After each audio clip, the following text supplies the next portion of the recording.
বলে আল্লাহ গো, এতগুলো মানুষের সামনে আমাকে মাঝিওয়ালা বেজ্জতি করতেছে, অসম্মান করতেছে।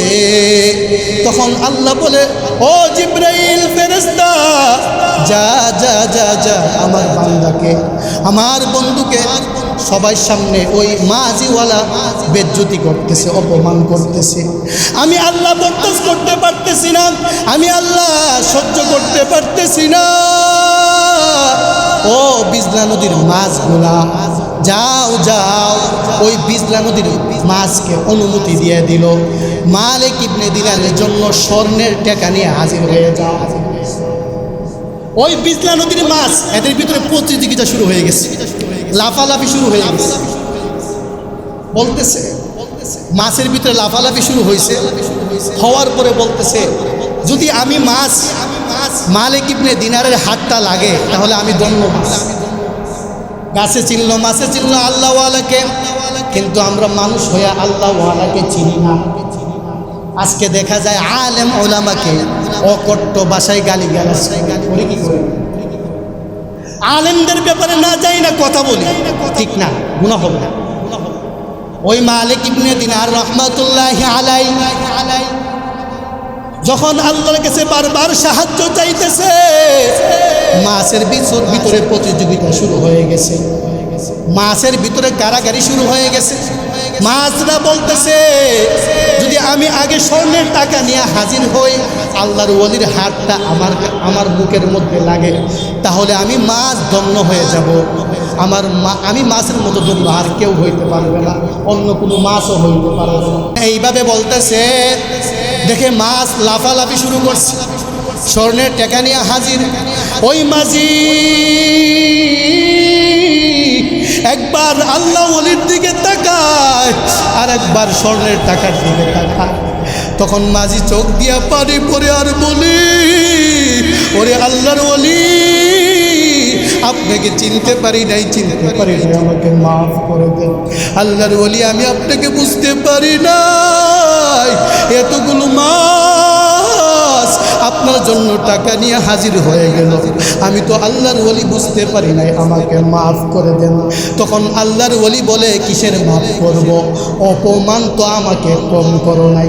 ঠিক না, কিসের মাপ? সবার সামনে তো অকট্ট ভাষায়, বাজে ভাষায় আমাকে কথা বলছো, কিসের মাপ? টাকা নিয়ে যাও। দেখে হাজার হাজার মাছ টাকা নিয়ে হাজির। মাঝি কান্না করে আর দাঁড়ায় দাঁড়ায় এলান করতেছে, ও প্যাসেঞ্জার ভাইরা, মাফ করে দেন, মাফ করে দেন। আমাদের এই নৌকার মধ্যে সবচেয়ে বড় একজন আল্লাহর ওলি ছিল, সবচেয়ে বড় কোটিপতি হলো ওই ব্যক্তিটা। আল্লাহু আকবার বলেন। এই জন্য বয়ানের শুরুতেই বলেছিলাম, টাকা আছে অসুবিধা নাই, বাড়ির মালিক অসুবিধা নাই, কিন্তু অহংকারী করা যাবে না, তাকাব্বুরি করা যাবে না, সমাজের মধ্যে ক্ষমতা দেখানো যাবে না, অনেক কিছুর মালিক। না না না, রাখে আল্লাহ মারেকে। সকালবেলার ধনী রে তুই, ফকির সন্ধ্যাবেলা, নদীর এই পার ভাঙ্গে আবার ওই পার করে, এটাই তো নদীর খেলা।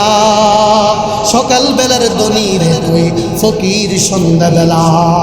এই জন্য বাইরা আমার, বন্ধুরা আমার, ওয়া আলা রাব্বিহিম ইয়াতাওয়াক্কালুন, সর্বহালতে কার প্রশংসা হবে? একমাত্র আল্লাহর প্রশংসা হবে। আর যেখানে চলবো না কেন, যেখানে যাব না কেন, সব সময় আল্লাহর উপর তাওয়াক্কাল করে চলবো, আল্লাহর নাম নিয়ে চলবো। দেখবেন দুনিয়ার মধ্যে একটা নিয়ম আছে, নমুনা আছে। যখন একটা মানুষের সাথে আপনি বারবার চলেন, একদিন কমিটমেন্ট ভুল হয়ে গেছে, তার স্বার্থে আঘাত লাগছে, দেখবেন পরের দিন থেকে আপনাকে আর ভালো লাগে। ঠিক না? এরকম হয় কি না? সারা জীবন যে তারা করছেন এটা সে মনে রাখবে না, একদিন একটা আপনার দ্বারা একটু অন্যায় হয়ে গেছে, এটা সে ক্ষমা করতে রাজি না।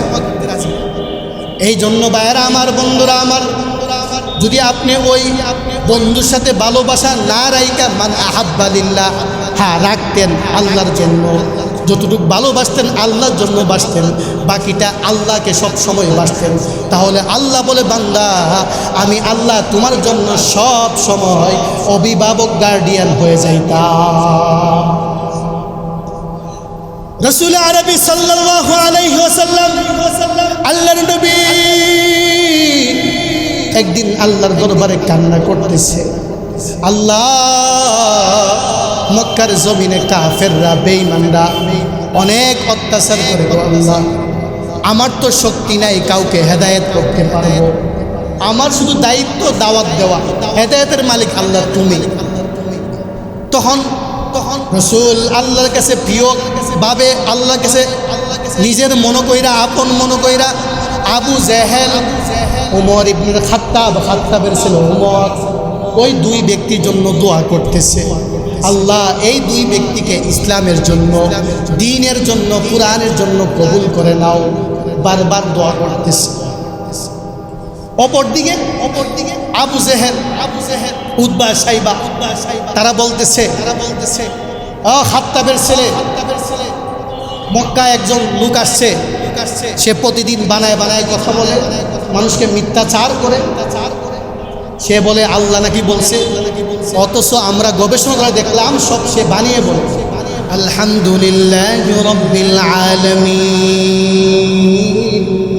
আলহামদু লিমান কদ্দারা খায়রান ওয়া ফাদালা, والشكر لمن صور حسنا وجمالا، والشكر لمن صور حسنا وجمالا، فرد صمد عن صفة الخلق بريء، رب عزلي خلق الخلق كمالا، لا ضد ولا ند ولا حد لمولاه، الآن كما كان ولم يلق زوالا।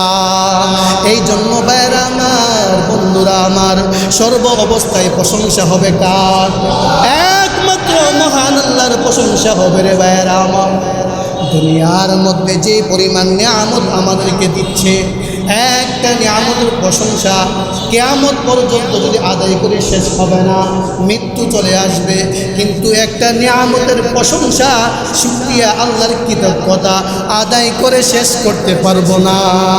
এটা আমার কথা নয়, আমার মামার বাড়ির গল্প নয়, আমার আল্লাহ মহাগ্রন্থ আল কোরআনের মধ্যে বলেন, ওয়া ইন তাউদ্দু নি'মাতাল্লাহি লা তুহসুহা।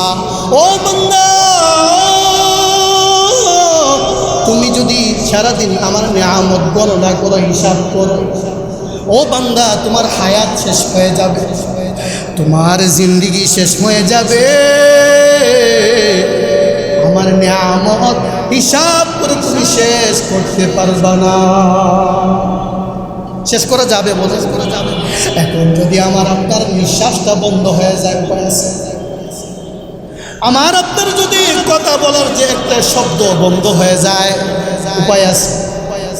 কত যে কষ্ট যদি আপনার জবানটা বন্ধ হয়ে যায়, এত খারাপ লাগবে, অজস্র দ্বারায় চোখ দিয়া পানি বলবে 40 বছর 50 বছরের হায়াতে সারা জীবন কথা বলছি, এখন আমার জবান নড়াচড়া করে না, কথা বলতে পারি না। এর চাইতে হতভাগা কষ্ট আর কারো লাগবেনি বলেন? তখন বোঝা যাবে ওই জবানের কি দাম। এই জন্য বাইরে আমার, আমাদের মুরব্বীর একটা কথা বলে, দাঁত থাকতে দাঁতের কদর করতে বলে, কি বলে না? দাঁত থাকলে দাঁতের মর্ম বুঝো, যখন দাঁত পড়ে যাবে তখন বুঝে যাবে। খাইতে গেলে বোঝা যাবে, শক্ত জিনিস দাওয়াতে দিবে, বলবেন ভাই আমার দিও না, আমার চাবা সুবিধা না, বলে কি বলে না? তাহলে বোঝা গেল আল্লাহ তাআলার প্রতিটা নিয়ামত আমাদের জন্য কি রহমত, প্রতিটা নিয়ামত আমাদের জন্য উপহার। এই হাদিয়া আপনি কিনেও লক্ষ টাকাটা কিনলেন, কিন্তু কিনার সমতুল্য হবে না আল্লাহ যেগুলো দিচ্ছে। এই জন্য ভাইয়েরা, যেই অবস্থায় আপনি থাকেন না কেন, সর্ব অবস্থায় আপনি চিন্তা করতে হবে আমার নজর যেন উপরের দিকে না আসে। কেমন?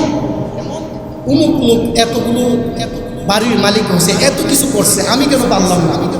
আপনার নজর কেন ওখানে গেল? আপনার নজর যে লোকটা খাইতে পারে না, দিন আইনা দিন খায়, দিন মজুর, তার দিকে তাকান, তাইলেই তো আপনার নজর কি হয়ে যাবে? ছোট হয়ে যাবে। কিন্তু আমার নজর কোথায়? উপরে। এই জন্য আমাদের অভাব শেষ হয়। দেখা যায় সম্পদের অভাব নেই, সব কিছু আছে, কেমন আছেন হুজুর বালা নাই, কেন ছেলে কথা শুনেন, হয় কি হয় না, মেয়ে সুবিধা মতে নাই, পরিবার নিয়ে খুব অশান্তির মধ্যে আছে, বলে কি বলে না, কেন? এর একটাই কারণ, আপনার অন্তরটাকে আল্লাহর দিকে মোতাবজ্জহ কইরা আল্লাহর ভয়ে আপনি যা করছেন, আহা আলহামদুলিল্লাহ শুকরিয়া, আল্লাহ যা দিছে তা নিয়েই আমি থাকবো, এটা আপনার ভিতরে কোনোদিন আসবে না। যদি আসতো অল্পতেই আপনি সন্তুষ্ট হতেন। এই জন্য অনেক পাইছেন কিন্তু শুকরিয়া নেই, কেন? সন্তুষ্টি নেই। এই জন্য ভাইয়েরা সব সময় আমরা চিন্তা করব, আহারে আমার চেয়ে তো অসহায় লোক অনেক মানুষ বসবাস করে, তার চেয়ে তো আমি ভালো আছি। আমার আপনার নবী, আল্লাহর নবী সব সময় দোয়া করতেন, আল্লাহুম্মা ইন্নী আউযু বিকা আ'য়ুনিন নাসি সগীরা ওয়া ফি আ'য়ুনিন নাসি কাবীরা। ও রব্বুল আলামিন, আমার আপনার নবী আমার আল্লাহকে বলতেন, আল্লাহ আমাকে তুমি আমার নজরে আমার দিক দিয়া ছোট বানায় দাও, আর মানুষের সামনে আমাকে বড় বানায় দিও, কিন্তু কোনোদিন আমার অন্তরে আমার হৃদয়ে আমি অনেক বড় অনেক কিছু হেডামোলা, আল্লাহ কোনোদিন আমার ভিতরে এটা তৈরি করে দিও না। এইভাবে প্রতিদিন আমাদের রসুল দোয়া করতেন। আমরাও তো পারি চাইলে এই রসুলের আমলটা করতে, আল্লাহ তুমি আমাকে আমার দিকে আমার নজরে ছোট বানাই দেবে, আমি কিছুই না, সব তোমার, আমাকে দিস। তখন আল্লাহর খুশি হয়, তখন আপনার নিয়ামতও বাইরে যাবে। যখন আল্লাহর উপর ভরসা রাখবেন, আমার আল্লাহই সব কিছু করেন, আল্লাহর মাধ্যমেই আল্লাহ আমার উপর রহমত করতেছেন, দয়া করতেছেন, আমি যা কিছু পাইছি একমাত্র আমাকে আল্লাহ দিয়েছেন, এবং আমার মা বাবার দোয়া, ময় মুরব্বীদের দোয়া আমার ভিতরে আছে, তারা আমার জন্য মাওলা পাকের কাছে দোয়া করছে, এই জন্য আল্লাহ আমাকে অটলভাবে দিচ্ছে। তখন আপনার এই শুকরিয়াটা পরিপূর্ণ হবে। আর যদি আপনি হেডাম দেখায়া, ডিমান্ড দেখায়া, তাকাব্বুরি দেখায়া বলেন না আমি তো সব, তাহলে দেখবেন পতন হইতে দেরি বেশি সময় লাগবে না। ইতিহাস করে দেখেন, আমি বাংলাদেশের কথা বলবো না, আগের যুগের দিকে তাকান, কারুন ফেরাউন সম্পদের ক্ষমতার দিক দিয়ে কোনো কিছু অভাব ছিল না, কিন্তু তারা কি থাকতে পারছে? বলেন, তারা কি ক্ষমতা নিয়ে থাকতে পারছে? এই দুনিয়া থেকে চলে যাইতে হয়েছে। আপনি দুনিয়ার যে একটা বরত্ব, এটা কোনো দিন করবেন না, এটা আমার একটা অনুরোধ। আর যদি সবসময় নিজেকে ছোট মনে করেন, মান তাওয়াযআ লিল্লাহ রাফাআহুল্লাহ। আমার আপনার নবী হাদিসের মধ্যে বলেন, যেই উম্মত সে সবসময় নিজেকে বিনয়ের সাথে চলবে, নিজেকে ছোট বানায় বানায় সমাজের মধ্যে চলবে, রাফাআহুল্লাহ, আমি আল্লাহ তাকে সবার সামনে বড় বানায় দিব। যদি আপনি ছোট বানায় চলেন, আল্লাহ আপনাকে সবার সামনে বড় বানায়। কারো আদা বাংলাদেশের মধ্যে তাকায় দেখবেন, যারা বড় আল্লাহ ওয়ালা, যারা আল্লাহর ওয়ালি, যারা বড় ব্যক্তি, যদি নাম বলি এখানের মধ্যে বলবেন তো সবাই চিনি। মাঝে মধ্যে মোবাইলে ওয়াজও শুনি, মোবাইলও দেখি, বলবেন কি বলবেন কেন? সে নিজেকে আল্লাহর দিকে বিলাই দিছে, নিজেকে আল্লাহর দিকে মিটাই দিছে, এই জন্য সবাই তাকে চিনি। অথচ ওই লোকের বাড়ি কিন্তু আপনাদের এলাকা না, কিন্তু তাকে সবাই চিনি। কেন? সে আল্লাহর দিকে তার নিজের জীবনটাকে কুরবান করে দিয়েছে, এই জন্য সবাই তাকে চিনি। এক বাচ্চা, আগে একটা যুগ ছিল, জমানা ছিল, মানুষ ক্রয় বিক্রয় হইত। কি হইতো? মানুষ ক্রয় বিক্রয় হইত। ওই বাচ্চা একটা যুবক ছেলেকে ধরে নিয়ে কিনে নিয়ে আসছে। আনার পরে ওই যুবক ছেলেকে বলতেছে, কখন খাইবা, কখন ঘুমাইবা, তুমি কখন কি করবা, একটা লিস্টি দাও, একটা রুটিন দাও, তোমাকে আমি ওইভাবেই চালাবো। তখন ওই যুবক যেই লোকটাকে কিনে নিয়ে আসছে, ক্রয় করে নিয়ে আসছে, ওই যুবক বলতেছে, মালিক বাদশাহ, আমি আপনার ইচ্ছার বাহিরে আপনার অনুমতির বাহিরে আমি কোনো কিছুই করব না, অতএব আপনি যখন যা বলবেন আদেশ করবেন তখন তা মানতে আমি প্রস্তুত, আমি উপস্থিত, আমি রেডি। তখন আবার বলতেছে, দেখো তোমার একটা স্বাধীনতা আছে, আমি টাকার বিনিময়ে তোমাকে কিনে নিয়ে আসছি, কিন্তু তোমার একটা স্বাধীনতা আছে, তুমি বলো কখন কি করবো। তখন ওই যুবক বলতেছে, বাদশাহ না, আপনি যখন যা বলবেন তাই করব, আপনার ইচ্ছার বাহিরে আপনার আদেশের বাহিরে আমি কোনো কিছুই করব না। এই যুবক ছেলে এইভাবে যখন বলতেছে, এই বক্তব্য শুনে ওই বাদশার মাথা গরম হয়ে গেছে। হঠাৎ করে চিন্তা করতে করতে বেহুশ হয়ে জমিনে পড়ে গেছে। হঠাৎ করে দেখে তার স্ত্রী রানী, কি ব্যাপার, আমার স্বামীর এই অবস্থাকে একটি স্ত্রী কষ্ট পাবে না বলেন? যখন স্বামীর এই অবস্থা দেখে, প্রত্যেকটা স্ত্রীতে এরকম মনের ভিতরে একটু কষ্ট লাগে। বলে, এই ছেলে কি করছে এমন, আমার স্বামী অচেতন হয়ে বেহুশ হইয়া জমিনে পড়ে গেছে। যখন ওই স্ত্রী চেতে গেছে, রাগ করলো, রাগ করার পরে বলতেছে, এই যুবক, তুমি আমার স্বামীকে কি করছো? হ্যাঁ, তুমি কি আমার স্বামীকে প্রহার করছো, মারধর করেছো?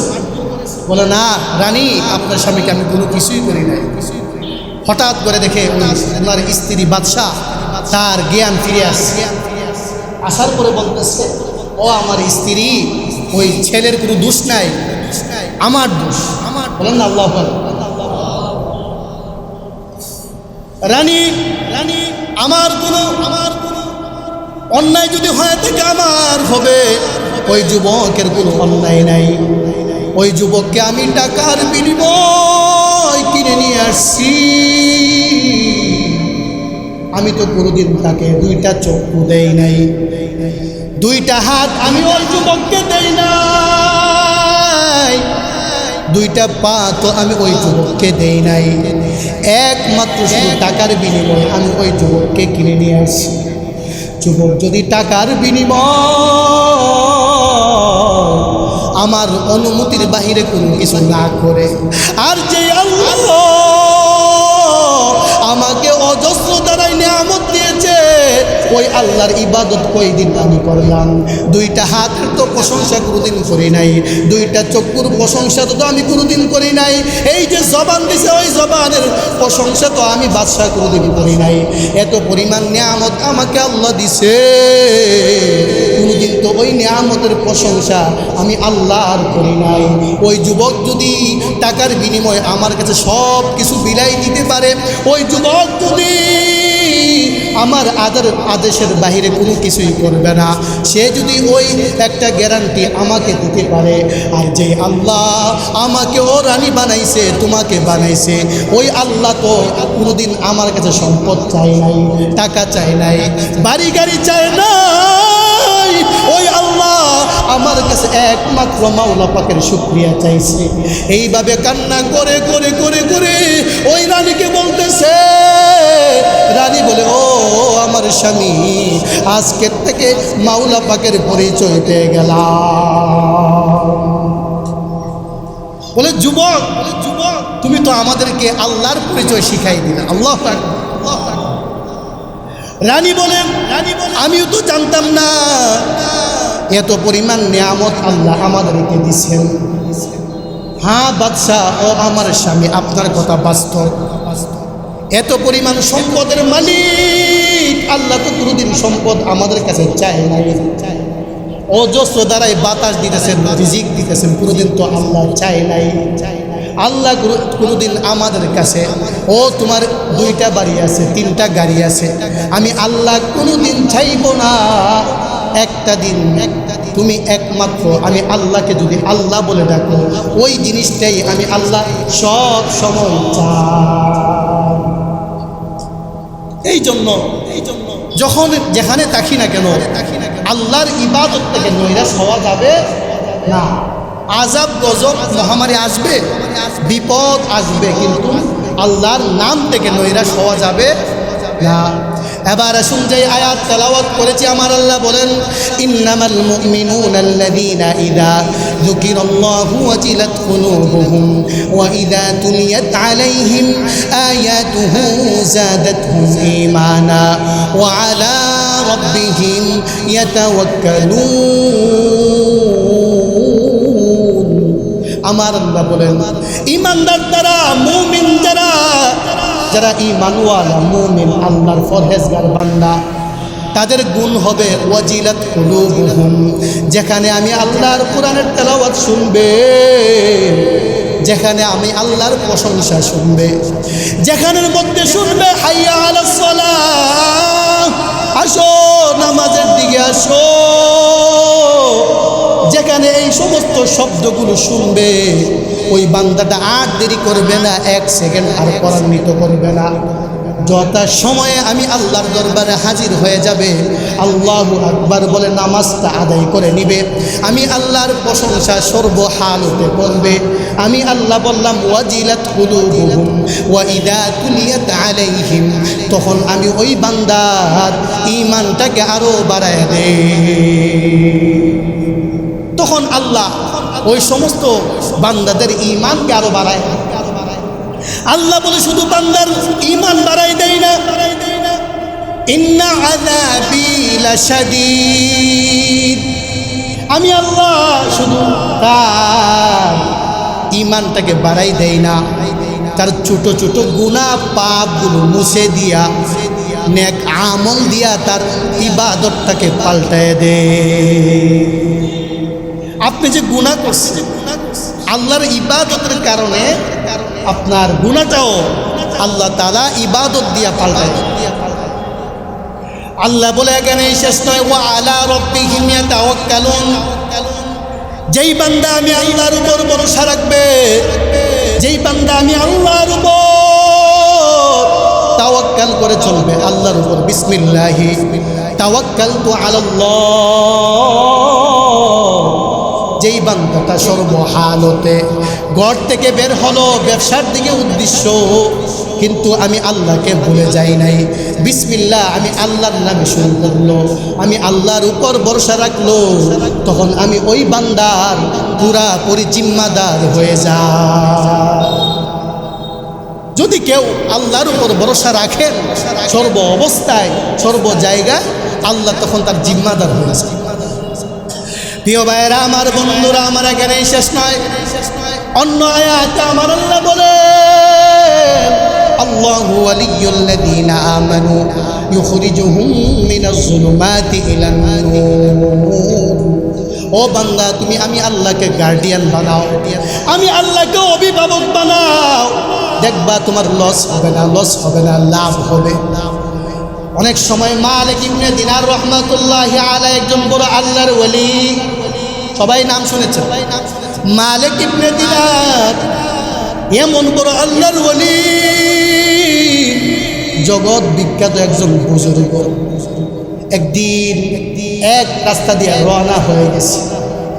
রওনা হওয়ার আগে ওনার যে জামা ছিল জামাটা পাল্টাইছে, জামাটা চেঞ্জ করার পরে পাল্টানোর পরে নতুন যে জামাটা পরলো, নতুন জামা পরে রওনা হয়ে গেছে। দেখবেন আমাদের একটা অভ্যাস আছে, নতুন কাপড় পরলে বা কাপড়টা পরিবর্তন করে পরলে আগের জামাতে অনেক কিছু থাকে, কাগজপত্র, কলম, টাকা পয়সা থাকে না, এরকম মালিক ইবনে দিনার ভুলে ওই জামাটা পরিবর্তন করলো, চেঞ্জ করলো, কিন্তু আগের পকেটে টাকা পয়সা ছিল, ওইটা নিতে ভুলে গেছে। তার মনে নাই মালিক ইবনে দিনার নদী পথে রওনা হয়ে গেছে। ওই নদীর নাম ছিল বিজলা নদী। কি নদী? মালিক ইবনে দিনার যখন রওনা হয়ে গেল, মাছ নদীতে যাওয়ার পরে ওই নৌকার মাঝি বলতেছে, ও প্যাসেঞ্জার ওয়ালারা, ও প্যাসেঞ্জার ভাইরা, দাও দাও, ভাড়াগুলো দিয়ে দাও, দিয়ে দাও, একটু পরে সবাইকে নদীর পারে নামায় দিব। মালিক ইবনে দিনার রহমতুল্লাহি আলাইহি পকেটের মোড়ে হাত দিকে, যখন পকেটের মধ্যে হাত দিল দেখে একটা টাকাও নাই। মাঝি বলে কি ব্যাপার, সবাই সিরিয়ালে টাকা দিতেছে, আপনি পকেটে হাত দিয়ে হাত ঢুকে রাখছেন, হাত বের করেন, টাকা দেন।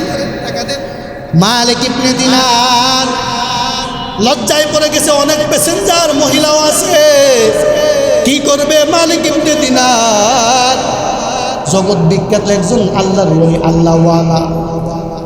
তখন মাঝি বলতেছে, এ মোল্লা, পাঞ্জাবি টুপি লাগাইয়া তুমি বাদ কম করো, তোমার পকেটে টাকা নাই, আগেই বলতে তোমার উঠাইতে, এখন তুমি সবার সামনে ফাইজলামি করো, অভিনয় করো। হ্যাঁ মোল্লা, টাকা দাও, না হয় তোমার সব রেখে দেওয়া হবে। মালিক ইবনে দিনার চোখ দিয়ে পানি পড়তেছে। কে দেখতেছে? বলেন কে দেখতেছে? إذ يتلقى المتلقيان عن اليمين وعن الشمال قعيد فأينما تولوا فثم وجه الله। তখন আল্লাহ বলে, বান্দা ডাইনে তাকাইবা, আমি আল্লাহকে দেখবে। এই কয়েকদিন আগের ঘটনা, এই যে চট্টগ্রাম বন্যা হইল, ইতিহাসে কোনোদিন শুনছেন বৃষ্টির পানিতে বন্যা হয়? বৃষ্টির পানিতে বন্যা হয় শুনছেন? কিন্তু এটা আমাদের জন্য কি আযাব। আযাব। ঢাকাতে অনেক জায়গায় দেখছি নিউজে পানি হয়ে গেছে। তো মালিক ইবনে দিনার রহমাতুল্লাহি আলাইহি জীবনে কোনোদিন গুনাহ করে না, গুনার দ্বারে কাছেও যায় না। মালিক ইবনে দিনার চোখ দিয়ে পানি পড়তেছে, বলে আল্লাহ গো, এতগুলো মানুষের সামনে আমাকে মাঝিওয়ালা বেজ্জতি করতেছে, অসম্মান করতেছে। তখন আল্লাহ বলে, ও জিবরাইল ফেরেশতা, যা যা যা যা, আমার বান্দাকে, আমার বন্ধুকে সবাই সামনে ওই মাঝিওয়ালা বেজ্জতি করতেছে, অপমান করতেছে। আমি আল্লাহ বরদাস্ত করতে পারতেছি না, আমি আল্লাহ সহ্য করতে পারতেছি না। ও বিজলা নদীর মাছগুলা, যাও যাও, ওই বিজলা নদীর মাছকে অনুমতি দিয়ে দিল। মালিক ইবনে দিনারের জন্য স্বর্ণের টাকা নিয়ে হাজির হয়ে যাও। ওই বিজলা নদীর মাছ, এদের ভিতরে প্রতিযোগিতা শুরু হয়ে গেছে, লাফালাফি শুরু হয়ে গেছে। বলতেছে মাছের ভিতরে লাফালাফি শুরু হয়েছে, হওয়ার পরে বলতেছে, যদি আমি মাছ মালিক ইবনে দিনারের হাতটা লাগে তাহলে আমি ধন্য মাছ। গাছে চিনল, মাছে চিনল আল্লাহওয়ালাকে, কিন্তু আমরা মানুষ হয়ে আল্লাহওয়ালাকে চিনি না। আজকে দেখা যায় আলেম ওলামাকে অকট্ট ভাষায় গালিগালাজ করি। কি করি? আলেমদের ব্যাপারে না যাই না কথা বলি, ঠিক না? গুনাহ হবে না। ওই মালিক ইবনে দিনার রহমাতুল্লাহি আলাইহি যখন আল্লাহর কাছে বারবার সাহায্য চাইতেছে, মাছের ভিতরে প্রতিযোগিতা শুরু হয়ে গেছে, মাছের ভিতরে কারাগারি শুরু হয়ে গেছে। মাছরা বলতেছে, যদি আমি আগে স্বর্ণের টাকা নিয়ে হাজির হই, আল্লাহর ওলির হাতটা আমার মুখের মধ্যে লাগে, তাহলে আমি মাছ ধন্য হয়ে যাব। আমি মাছের মতো ধন্য আর কেউ হইতে পারবে না, অন্য কোনো মাছও হইতে পারবে না। এইভাবে বলতেছে, দেখে মাছ লাফালাফি শুরু করছে, স্বর্ণের টাকা নিয়ে হাজির। ওই মাঝি একবার আল্লাহ ওলির দিকে তাকায়, আর একবার স্বর্ণের টাকার দিকে তাকায়। তখন মাঝি চোখ দিয়া পানি পড়ে আর বলি, ওরে আল্লাহর ওলি, আপনাকে চিনতে পারি নাই, আমাকে মাফ করে দেন। আল্লাহর ওলি, আমি আপনাকে বুঝতে পারি নাই, এতগুলো মাছ আপনার জন্য টাকা নিয়ে হাজির হয়ে গেল, আমি তো আল্লাহর ওলি বুঝতে পারি নাই, আমাকে মাফ করে দেন। তখন আল্লাহর ওলি বলে, কিসের মাফ করব? অপমান তো আমাকে কম করো নাই। ঠিক না? কিসের মাপ? সবার সামনে তো অকট্ট ভাষায়, বাজে ভাষায় আমাকে কথা বলছো, কিসের মাপ? টাকা নিয়ে যাও। দেখে হাজার হাজার মাছ টাকা নিয়ে হাজির। মাঝি কান্না করে আর দাঁড়ায় দাঁড়ায় এলান করতেছে, ও প্যাসেঞ্জার ভাইরা, মাফ করে দেন, মাফ করে দেন। আমাদের এই নৌকার মধ্যে সবচেয়ে বড় একজন আল্লাহর ওলি ছিল, সবচেয়ে বড় কোটিপতি হলো ওই ব্যক্তিটা। আল্লাহু আকবার বলেন। এই জন্য বয়ানের শুরুতেই বলেছিলাম টাকা আছে অসুবিধা নাই, বাড়ির মালিক অসুবিধা নাই, কিন্তু অহংকারী করা যাবে না, তাকাব্বুরি করা যাবে না, সমাজের মধ্যে ক্ষমতা দেখানো যাবে না, অনেক কিছুর মালিক না না না, রাখে আল্লাহ মারেকে। সকাল বেলার ধনী রে তুই ফকির, সন্ধ্যাবেলা নদীর এই পার ভাঙ্গে আবার ওই পার করে, এটাই তো নদীর খেলা। সকাল বেলার ধনী রে তুই ফকির, সন্ধ্যাবেলা। এই জন্য বাইরা আমার, বন্ধুরা আমার, ওয়া আলা রাব্বিহিম ইয়াতাওয়াক্কালুন, সর্বহালতে কার প্রশংসা হবে? একমাত্র আল্লাহর প্রশংসা হবে। আর যেখানে চলবো না কেন, যেখানে যাব না কেন, সব সময় আল্লাহর উপর তাওয়াক্কাল করে চলবো, আল্লাহর নাম নিয়ে চলবো। দেখবেন দুনিয়ার মধ্যে একটা নিয়ম আছে, নমুনা আছে। যখন একটা মানুষের সাথে আপনি বারবার বারবার চলেন, একদিন কমিটমেন্ট ভুল হয়ে গেছে, তার স্বার্থে আঘাত লাগছে, দেখবেন পরের দিন থেকে আপনাকে আর ভালো লাগে না। ঠিক কি ঠিক না? এরকম হয় কি না? সারা জীবন যে তারা করছেন এটা সে মনে রাখবে না। একদিন একটা আপনার দ্বারা একটু অন্যায় হয়ে গেছে, এটা সে ক্ষমা করতে রাজি না। এই জন্য ভাইয়েরা আমার, বন্ধুরা আমার, যদি আপনি ওই বন্ধুর সাথে ভালোবাসা না রাইকা, মান আহাব্বা লিল্লাহ, হ্যাঁ রাখতেন আল্লাহর জন্য, যতটুকু ভালোবাসতেন আল্লাহর জন্য বাসতেন, বাকিটা আল্লাহকে সব সময় বাসতেন, তাহলে আল্লাহ বলে, বান্দা আমি আল্লাহ তোমার জন্য সব সময় অভিভাবক, গার্ডিয়ান হয়ে যাইতাম। রাসূল আরবি সাল্লাল্লাহু আলাইহি ওয়াসাল্লাম, আল্লাহর নবী একদিন আল্লাহর দরবারে কান্না করতেছে, আল্লাহ মক্কার জমিনে কাফেররা, বেঈমানরা অনেক অত্যাচার করে গো আল্লাহ, আমার তো শক্তি নাই কাউকে হেদায়েত করতে পারবো, আমার শুধু দায়িত্ব দাওয়াত দেওয়া, হেদায়েতের মালিক আল্লাহ তুমি। তখন রাসূল আল্লাহর কাছে প্রিয় ভাবে, আল্লাহর কাছে নিজের মনে কইরা, আপন মনে কইরা, আবু জেহেল, ওমর ইবনে খাত্তাব, খাত্তাবের ছেলে ওমর, ওই দুই ব্যক্তির জন্য দোয়া করতেছে, আল্লাহ এই দুই ব্যক্তিকে ইসলামের জন্য, দ্বীনের জন্য, কুরআনের জন্য কবুল করে নাও, বারবার দোয়া করতেছে। অপরদিকে আবু জেহেল, উতবা, সাইবা, তারা বলতেছে খাত্তাবের ছেলে, মক্কায় একজন লোক আসছে, সে প্রতিদিন বানায় বানায় কথা বলে, মানুষকে মিথ্যাচার করে, সে বলে আল্লাহ নাকি বলছে, অথচ আমরা গবেষণা করে দেখলাম সব সে বানিয়ে বলে। তখন ওমরে চ্যালেঞ্জ করলো খাত্তাবের ছেলে ওমর, হ্যাঁ ওমর তোমার কি সাহস আছে, আব্দুল্লাহর ছেলে মুহাম্মদের মাথাটা নিয়ে আসবা, তোমাকে লক্ষ লক্ষ টাকা পুরস্কার দেওয়া হবে, পুরস্কৃত করা হবে। ওমরে যখন এই কথা বলল, ওমর তো একজন জ্ঞানী মানুষ, কেমন জ্ঞানী ছিল, আল্লাহ বলে লাউ কানা বা'দি নাবিয়্যুন লাকানা উমর, যদি আমার নবীর পরে কোনো নবী হইতো, ওই নবী হইতো কে? উমর। লাউ কানা বা'দি নাবিয়্যুন লাকানা উমর, যেই উমরের কথা আল্লাহ কুরআনের মধ্যে 21 বার বলছে, ওই উমর বলে টাকা সম্পদ পরে আগে আমি দেখতে হবে ওনার চলাফেরাটা, উনি কেমন ব্যক্তি, তারপরে তাকে হত্যা করব, তার মাথা নিয়ে আসবো। জ্ঞানী মানুষ। যখন রওনা হয়ে গেছে ওমর রাদিয়াল্লাহু তাআলা আনহু, যখন রওনা হয়ে গেল, যাওয়ার পথে হঠাৎ নুআইম ইবনে আব্দুল্লাহ বলতেছে, ও খাত্তাবের ছেলে কোথায় যাইতেছো? বলে আবু জেহেল, উতবা, সাইবা আমাকে বলছে আব্দুল্লাহর ছেলে মুহাম্মদকে হত্যা করার জন্য, মাথাটা নিয়ে আসার জন্য। এই জন্য আমি বাইবা দেখলাম, চিন্তা করে দেখলাম, আগে যাই গিয়ে দেখি তার কি অবস্থা। ওমর রাদিয়াল্লাহু তাআলা আনহু, খাত্তাবের ছেলে ওমর নুআইমকে বলল, দেখি তার কি অবস্থা। তখন নুআইম বলে, ও খাত্তাবের ছেলে ওমর, তুমি কি মক্কা নগরীতে যাইবা, কাবার সামনে যাইবা, তোমার ঘরে গিয়া দেখো তোমার বোন ফাতেমা এবং তোমার বোন জামাই সাঈদ ইবনে ওয়াক্কাস রাদিয়াল্লাহু তাআলা আনহু, সাঈদ ইবনে যায়েদ তোমার ঘরে গিয়ে দেখবা তোমার ছোট বোন জামায় কোরআন তেলাওয়াত করতেছে।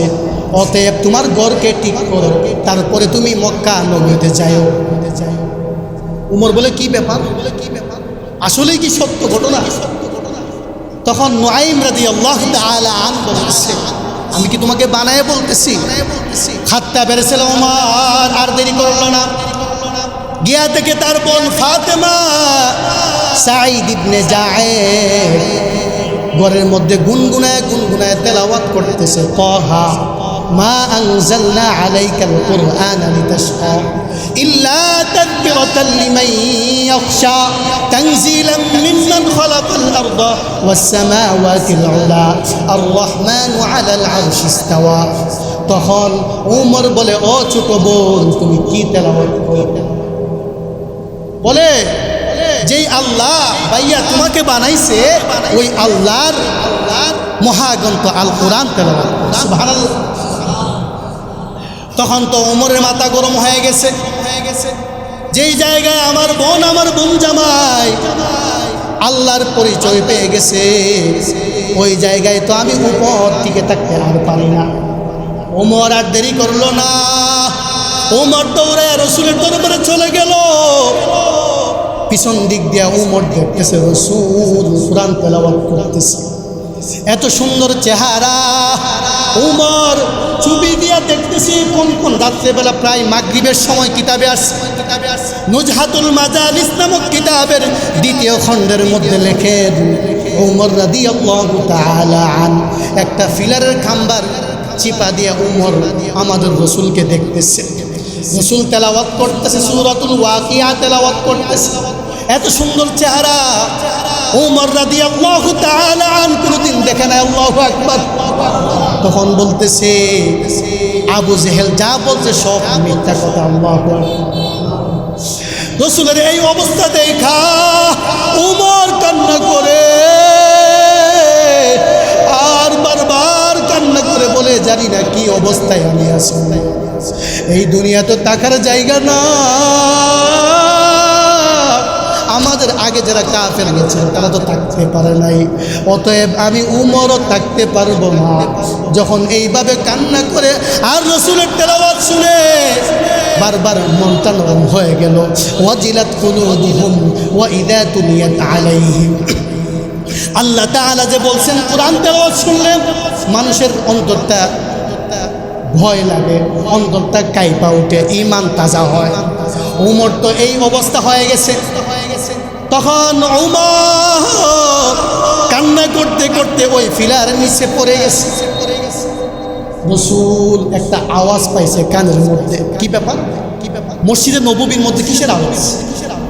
রাসূল সাহাবায়ে কেরামদের কিনে দৌড়ায় গেল, গিয়া দেখে খাত্তাবের ছেলে উমর বেঈমান অবস্থায় জমিনে ঘুমায় আছে।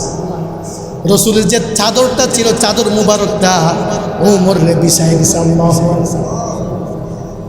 তখন পয়গম্বর রাসূল বলেন, ও উমর ঘুমাও, তোমাকে ডিস্টার্ব করা হবে না, তোমাকে ডিস্টার্ব করা হবে না। রাসূল কান্না করে বলতেছে।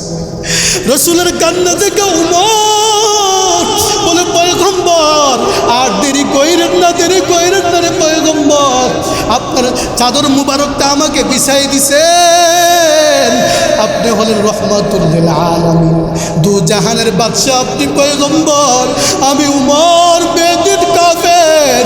ও পয়গম্বর আর দেরি কইরেন না, এই মুহূর্তে আমাকে কালিমা পড়ে মুসলমান বানায় দেন। আর দেরি করলো না, উমর কালিমা পড়ে মুসলমান হয়ে গেল। মুসলমান হওয়ার পরে উমর আর ওই আবু জেহেলের কাছে যায় না। আবু জেহেল, উতবা, সাইবা অপেক্ষায়। হঠাৎ করে খাব্বাব রাদিয়াল্লাহু তাআলা আনহু তার সাথে সাক্ষাৎ হয়ে গেল। তখন খাব্বাব দেখে কান্না করতেছে রাস্তার মধ্যে। তখন আবু জেহেল, উতবা, সাইবা মনে হয় কাজ হয়ে গেছে, না হয় রাসূলের আশেক সাহাবী, হ্যাঁ সঙ্গী। খাব্বাব কান্না করতেছে, মনে হয় উমর মাথা ফালাই দিছে, কাজ হয়ে গেছে। এরা তো খুশি। আবু জেহেল তারা তো হাসতেছে। ওই খাব্বাবের কান্না দেখে তারা কান্না করে না, কান্না দেখে তারা হাসতেছে, মনে হয় কাজ হয়ে গেছে। উমর রাসূলের পাশে গিয়ে বলে, পয়গম্বর জানেননি আমাকে আবু জেহেল, আবু লাহাব, উতবা, শাইবা, ওয়ালিদ ইবনে মুগীরা তারা আমাকে পাঠাইছিল আপনার মাতাকে নিয়ে যাওয়ার জন্য তাদের কাছে, কিন্তু দেখলাম আপনি সত্য নবী, আপনি দিনের নবী। ও পয়গম্বর এত সুন্দর চেহারা আমি ওমর কোনদিন দেখি নাই। তখন আল্লাহ বলে, ও জিবরাইল আর দেরি করিও না, জিবরাইল যাও যাও যাও যাও, আমার পয়গম্বর আমার বন্ধুকে জানায় দাও, যদি আমার নবীর পরে আমার বন্ধুর পরে কোনো নবী আসতো, লাউ কানা বাদি নাবিয়্যুন লাকানা উমর, ওই নবী হয়তো উমর। তারপরে টেনশন নাই পয়গম্বর, ও জিবরাইল আমার রাসূলকে জানাই দিও, লা তাহজান, নৈরাশ না হইতে। কেন কেন? ওই উমর বাদশা হবে, শাসন করবে, ওই উমর একদিন ক্ষমতাবান হবে, অসুবিধা নেই। ওই উমর যখন রাসূলের দরবারে কালিমা পড়ে মুসলমান হয়ে গেল, দৌড়ে বাড়ির মধ্যে চলে গেল, গিয়া ছোট বোন ফাতেমাকে বলতেছে, ও ছোট বোন যেই কোরআনটা তুমি পড়ছিলা ওই কোরআনটা আমাকে শিখায় দাও। সাঈদ ইবনে যায়েদ তার আপন বোন জামাই, ওই আপন বোন জামাই বলে, ও উমর কেন তুমি কোরআন পড়বা, আগে মুসলমান হও। তখন ওই উমর বলে, পয়গম্বরের দরবারে গিয়ে আমি কালিমা পড়ে মুসলমান হয়ে গেছি। সাঈদ ইবনে যায়েদ আল্লাহর দরবারে দোয়া করতেছে, দোয়া করতেছে। তখন আল্লাহ বলে, ও সাঈদ ইবনে যায়েদ আমি আমার বন্ধুকে জানায় দিলাম, সবচেয়ে প্রিয় সাহাবী হলো আমার বন্ধুর উমর রাদিয়াল্লাহু তাআলা। এই জন্য ভাইরা আমার, বন্ধুরা আমার, যেই আল্লাহ ওই সাহাবীকে আল্লাহ রাসূলের প্রিয় সঙ্গী বানাই দিয়েছেন, ওই আল্লাহ আছেন কিনা বলেন? আছে। ওই আল্লাহ কি দেখতেছে কিনা বলেন? এই আল্লাহকে আমাদের জন্য করবে কিনা বলেন? তাদের চাইতে আমরা বেশি আপন। আল্লাহ বলে, শেষ নবীর উম্মত যদি গুনাহ করে আবার যদি তওবা করে ফিরে আসে, আমি আল্লাহ তাকে মাফ করতে দেরি করব না। এই জন্য ভাইয়েরা আমার, আজকের বয়ানের যে বিষয় সব সময় যদি ঈমানটাকে মজবুত করতে পারি, তাহলে আল্লাহর উপর কি রাখতে হবে? ভরসা রাখতে হবে। দুনিয়ার কে কি বললো দেখার সময় নেই। ওই উমর তো জ্ঞানী মানুষ। কি উমর কি মানুষ? জ্ঞানী মানুষ, একজন সূক্ষ্ম মানুষ। উমর বলছে, তোমাদের কথাই মাথা আনা যাবে না, আমাকে দেখতে হবে, আগে তার অবস্থান দেখতে হবে। আমাদের সমাজে কিছু দেখবেন, শুনছে চিলে কান লয়ে গেছে গা, ওই হুনা কথাই দোষ। মসজিদের হুজুর এটা করলো, রিসার্চ নাই, গবেষণা নাই। আহারে মসজিদের হুজুর তো অনেক খারাপ। আপনি আগে গবেষণা করেন, তারপরে একটা বিষয় অপবাদ দেন। দেখা যায় কোনো গবেষণা নাই, কোনো জানা নাই, মিথ্যা অপবাদ, ওগুলো ঠিক না। হাদিসে আসছে যারা মিথ্যা অপবাদ দিবে অযথা, তাও কারো উপর দোষ চাপাই দিবে, আল্লাহ তাআলা কাল হাসরের ময়দানে তাকে অপমান দেবে। অতএব সর্ব অবস্থায় আল্লাহ দেখে, ওয়াহুয়া মাআকুম আইনামা কুনতুম ওয়াল্লাহু বিমা তা'মালুনা বাসীর। আপনি যাই করতেছেন না কেন, আল্লাহ সব কিছু হিসাব লিখে রাখতেছে। আল্লাহ পাক আমাদেরকে আল্লাহর উপর ভরসা রেখে চলার তৌফিক দান করুন। আমিন।